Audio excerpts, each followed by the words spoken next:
Hi friends, welcome back to Sai Surya cooking channel. ఈరోజు అయితే కర్రీగానే నేను ఆలు పాలక్ కూర అండి ప్రిపేర్ చేసి చూపిస్తాను. అదే ఆలు పాలక్ పన్నీర్ అలా చేస్తాం కదా, పాలకూర పన్నీర్ చేసినట్టే బంగాళదుంప పాలకూరని కూడా ఇప్పుడు నేను కర్రీ చేసి చూపిస్తాను. దానికోసం అయితే నిలువుగా కట్ చేసి పెట్టుకోండి ఆనియన్స్, అలాగే ఒక 5 పచ్చిమిర్చి నిలువుగా కట్ చేసి పెట్టుకొని కొద్ది కరివేపాకు, మసాలాలు, తర్వాత అల్లం వెల్లుల్లి పేస్ట్ అండి. ఇప్పుడు దానికి నెక్స్ట్ ప్రాసెస్ స్టార్ట్ చేద్దాం.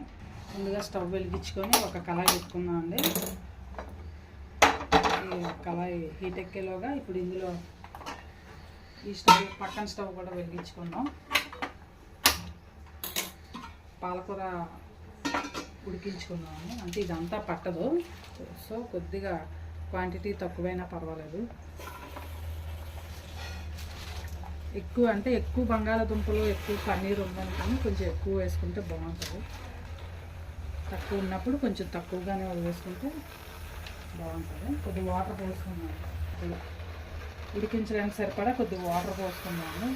కొద్దిగా వాటర్ అయితే సరిపోద్ది కదండి, పాలకూర తొందరగానే ఉడికిపోద్ది కదా, సో అది ఉడుకుతుంది. ఈలోగా మనం ఆయిల్ వేసుకుందాం దీనికి.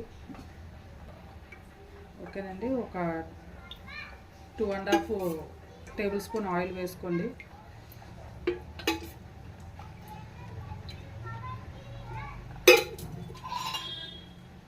ఓకే, ఈ మసాలాలన్నీ కూడా దంచి వేసుకుందాం అండి.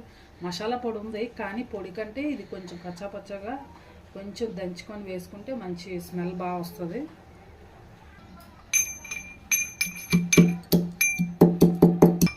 ఓకేనండి, సగం సగంగా క్రష్ చేసుకోవాలి. అవి ఆ మసాలాలు అందులో వేసుకుందాం. నెక్స్ట్ ఆనియన్,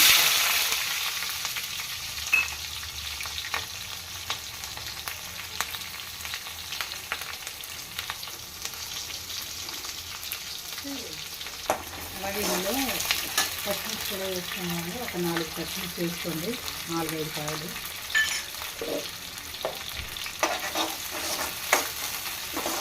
మంచి చూసారా, మంచి ఫ్లేవర్ వస్తుంది, స్మెల్ బాగా వస్తుంది. అలా సగంగా క్రష్ చేసి వేసుకుంటే ఒక 1 స్పూన్ అల్లం వెల్లుల్లి పేస్ట్ వేసుకుంది.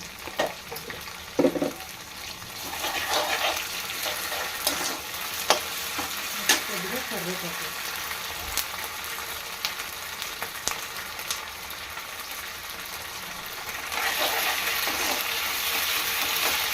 ఓకేనండి, ఒక 4 మిరియాలు కూడా వేసుకుందాం. కారం బాగా వస్తుంది మసాలా ఫ్లేవర్తో పాటు. సో ఇప్పుడు ఇది వేగాయి కదా, ఇందులోనే కొద్దిగా 1 స్పూన్ పసుపు వేసుకుందాం. అలాగే ముందుగా కట్ చేసి పెట్టుకున్న బంగాళదుంప ముక్కలు వేసుకుందాం. ఇవన్నీ కలుపుకొని బాగా ఒక 10 నిమిషాలు మూత పెట్టుకుందామండి. అలాగా బంగాళదుంప కుక్ అవుతుంది కదా.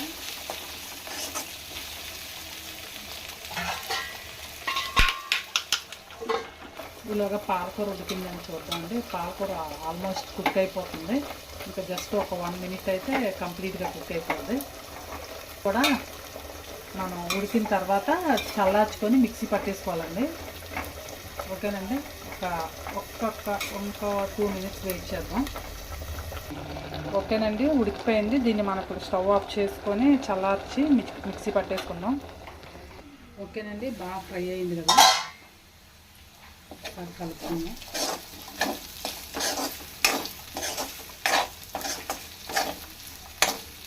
కొంచెం ఓకే, చూసారా ఫ్రై అయిపోయింది. ఇలా గరిటె పెట్టిన ఒక్కగానే చిరిగింది కదా.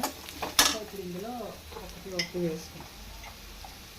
అంటే ఒక 1 స్పూన్ వేసుకోండి. కారం మరీ ఎక్కువైపోద్ది, ఎందుకంటే మిరియాలు వేసాము, తర్వాత స్పైసెస్ మసాలాలు కూడా వేసాం కదా.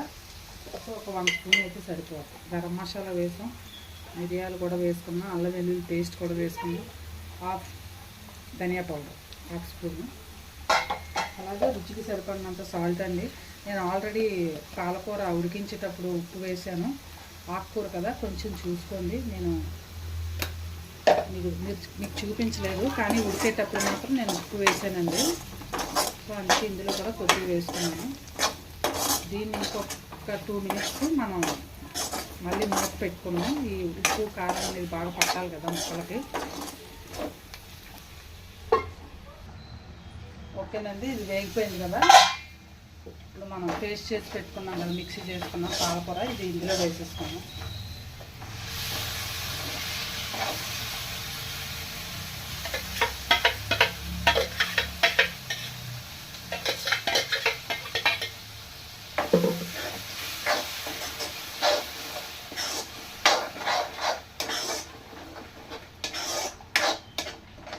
ఆల్రెడీ ఉడికించి పెట్టినాయి కదండి అన్నీను. అదే బంగాళదుంప కూడా వేగిపోయింది.